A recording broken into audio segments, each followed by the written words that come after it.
এই দেখুন বিট লবণ আমি উপর থেকে ছড়িয়ে দিচ্ছি। খেতে কিন্তু অসাধারণ, দুর্দান্ত। নমস্কার বন্ধুরা, তৃষ্ণা রান্নাঘরে আপনাদের সকলকে স্বাগত। আজকে আমি আপনাদের বানিয়ে দেখাবো বক ফুলের বড়া।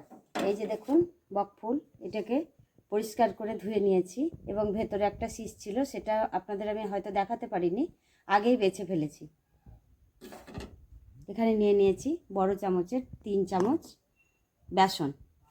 এবারে বেসনের সঙ্গে আমি মিশিয়ে দেব অল্প একটুখানি কালো জিরে, ছোট চামচের 1 চামচ পোস্তর দানা, দিচ্ছি স্বাদ মতো লবণ। আর বক ফুলের বড়াটাকে মুচমুচে করার জন্য দিয়ে দিচ্ছি এখানে আতপ চালের গুঁড়ো 1 চামচ, কাঁচা লঙ্কা আর আদা বাটা এটাও 1 চামচ, কয়েক টুকরো ধনে পাতা, ছোট চামচের 1 চামচ ভাজা জিরে গুঁড়ো,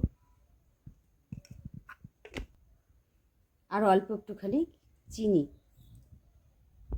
দিচ্ছি ঝালের জন্যে।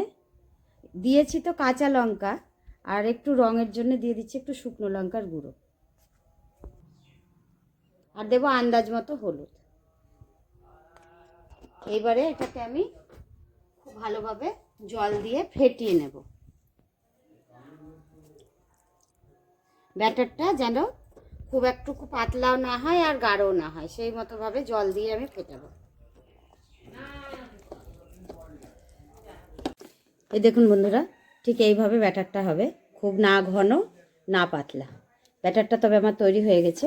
এবারে কড়াইয়ে দেখুন আমি তেল বসিয়ে দিয়েছি। ঠিক এইভাবে ছেড়ে দেবেন, যেমন তেল থাকবে ঠিক সেই মতন, 2টো হোক 3টে হোক ছাড়া যাবে।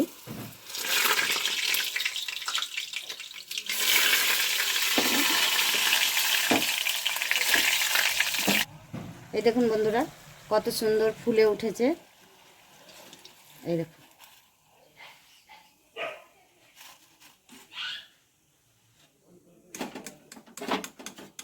ঠিক এইভাবেই সব ফুলগুলোই আমি বড়া বানিয়ে নেব। দেখুন বন্ধুরা, বক ফুলের বড়াগুলো তো আমার ভাজা হয়ে গেছে। এবারে এর ওপর থেকে ছড়িয়ে দিচ্ছি আমি গোলমরিচের গুঁড়ো। এটা গোলমরিচের গুঁড়ো আর বিট লবণ দিয়ে আপনারা চায়ের সাথেও খেতে পারেন, আবার গরম ভাতের সাথেও কিন্তু খুব সুন্দর লাগে, আবার শুধু মুখে খেলেও কোনো ব্যাপার নেই।